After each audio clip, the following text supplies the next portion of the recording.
I always have a really nice selection of lace, cuffs, collars, yokes, and some other remnants that can be used for projects to go with your historical ensemble or to add just that nice touch of elegance to your modern clothing. I got the question yesterday on the yokes here. That's what these are. The lower one here is probably a child's or a small woman's, and this would have been used as part of a nightgown. It does not have a closure. It is all the way around, so this would have gone over the head. The one above it is larger in a fillet pattern, and it does have an opening here in the front. And you can actually, if you look real close, you can see here where it was attached to something original. That probably didn't survive particularly well, and so it has been taken off of that and is now available to be reused. And this would have been part of a chemise, most likely. So your slip that you wore under your corset and between you and your outer layers to keep those clean. The one thing I do like to make sure I put on my displays is some of the jewelry and accessories that you would put with these items.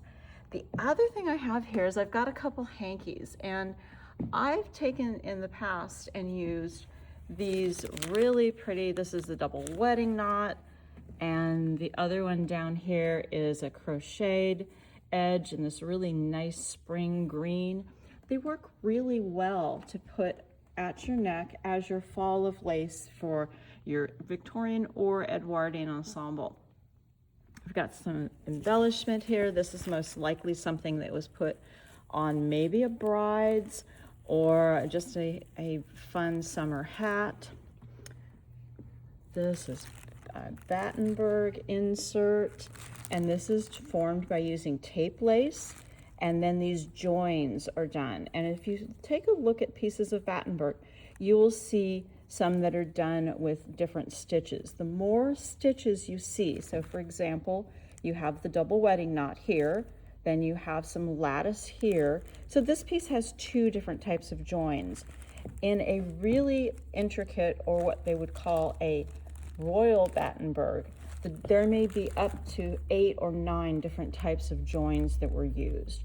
So they started with this tape lace and then had a design they worked with, and then when they did the joins, they made a decision on what they were going to do. All of the joins and creating this piece were hand done. The tape lace would have been purchased already produced. Could have been hand done by a craftsperson or could have been a machine lace, either one. They were available through catalogs to order or to order at your local shop, and then you made your creations out of them. So I have some nice crocheted collars. This one is linen, and then the person who has made it has put the Irish rose on here. That's this dimensional rose. This is Irish crochet. This piece is actually probably 20th century.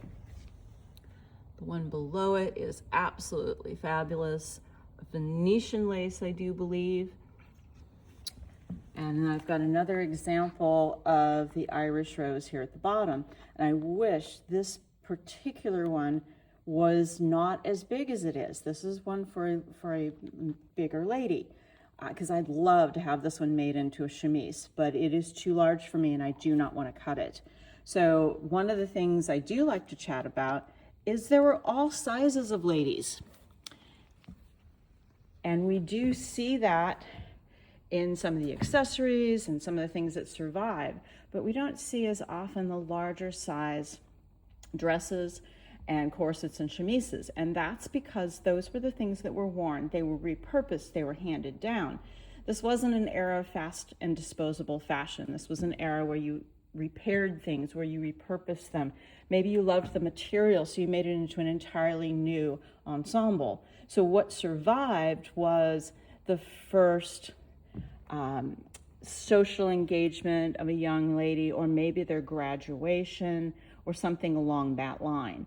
And so it wasn't that everyone was teeny tiny, it's that that's the items that survived because they were put aside and the other things were repurposed, reworked. I've got a great example of that in this really fabulous silk Edwardian skirt that I'd be happy to do a video on if you guys would like to see it. If you'd like to get a little more information on how fashion at that point was reworked and reused and recycled, basically, put a comment in below and I will be happy to do a video on that because I have some really good examples of that. And here's my other panel of lace, of collars and yokes, and I actually have some dress inserts on this one.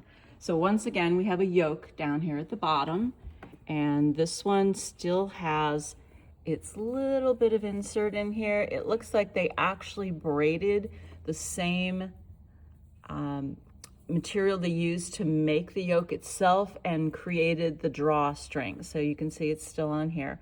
This is a sweet little pink one, a crocheted collar. Once again, a 20th century collar with this nice embroidered design and your machine lace around it. Really, really fabulous white on white work. This is Edwardian. There's two pieces here. The larger piece is the belt and the smaller piece is a neck piece. And if you look at the size the belt is, this is for a very tiny, probably very young person.